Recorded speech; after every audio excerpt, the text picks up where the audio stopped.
I watched the Spy Kids movies a lot of times when I was a kid, and not because I particularly liked them, but because I had a crush on one of the main characters, with the beautiful long dark hair and the deep dreamy eyes.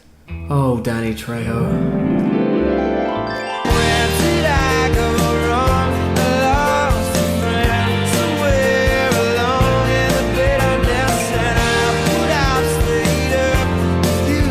So the movie starts out with Ginger Nut and the Spaniard having to save the president's daughter for the sole purpose of procreation and the recovery of some sort of MacGuffin. This sequence really showcases this movie's strong point. Now I don't know who worked on this movie, but it had to be the people at ILM because these are absolutely groundbreaking visual effects. Anyway, flash forward to some sort of rewards ball or whatever, and both of our characters have a dance with their assigned person of opposite gender before all the adults get roofied and the place is invaded by the Magnet Men. And it's just...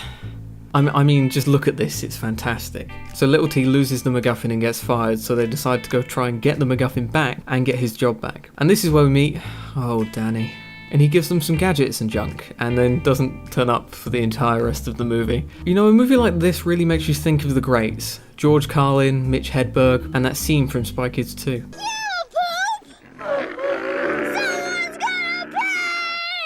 So there's this island where all your electrics break and it's covered in mixy mashy animals and shit. Sort of like Jurassic Park 2.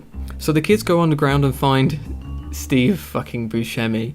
And it turns out he created these animals because he wanted to make mini animals and You know, I saw Turbo Kid recently and it was actually great. It had a nice little aesthetic and two leads that really had great chemistry with each other.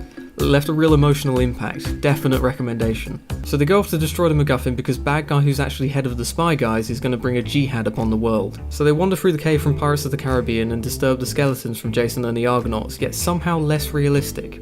Look, I get that I'm shitting all over a children's movie from 2002 for its visual effects, but come on, I have to shout about something. I don't know why I mentioned the skeletons, it's actually surprisingly inconsequential. Oh yeah, I remember this. You're so full of shit, talking mushrooms. I can't cunt in you watching this movie. So they get to the MacGuffin machine and the bad guy shows up and there's a standoff, so she straight frisbees that shit into a flying pig. So it's time for MacGuffin Chase 2 Electric Boogaloo. And they get it again, so okay.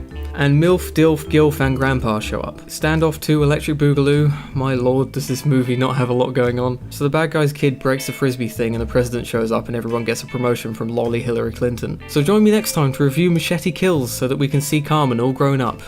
10 out of 10 Buscemis. Who? What? When, where, and why? I delighted. What do I intend to find this time?